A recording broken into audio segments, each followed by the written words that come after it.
আগে ভিডিওটি দেখুন, তারপর কিছু কথা বলতেছি। এমনি তো ব্যবসা বাণিজ্য খারাপ, এমনি তো ব্যবসা বাণিজ্য খারাপ।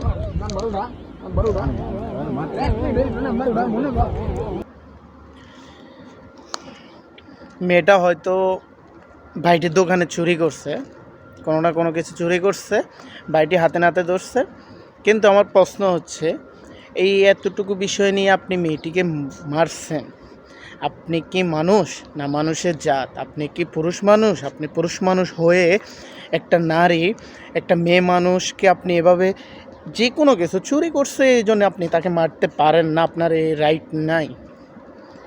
আপনি তার মা বাপের নাম্বার নিয়ে ফোন দিতে পারতেন, তাদেরকে আনতে পারতেন। আর সব থেকে বড় কথা হচ্ছে, এই কুলাঙ্গার, যে কুলাঙ্গার এই ভিডিওটা করছে, ওরে ওরে ওরে পিটানো দরকার ছিল। তোরা তো এই সামান্য চুরিটাকে কেন্দ্র করে মেয়েটার সারা জীবনের তার সম্মানটা নষ্ট করে দিয়েছিস, তাকে মারছস।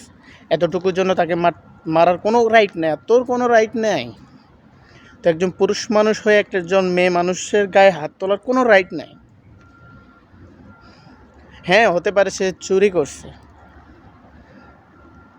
তুই পুরুষ হয়ে তুই পুরুষ জাতিকে কলঙ্ক করছস, পুরুষ জাতিকে কলঙ্ক করছস।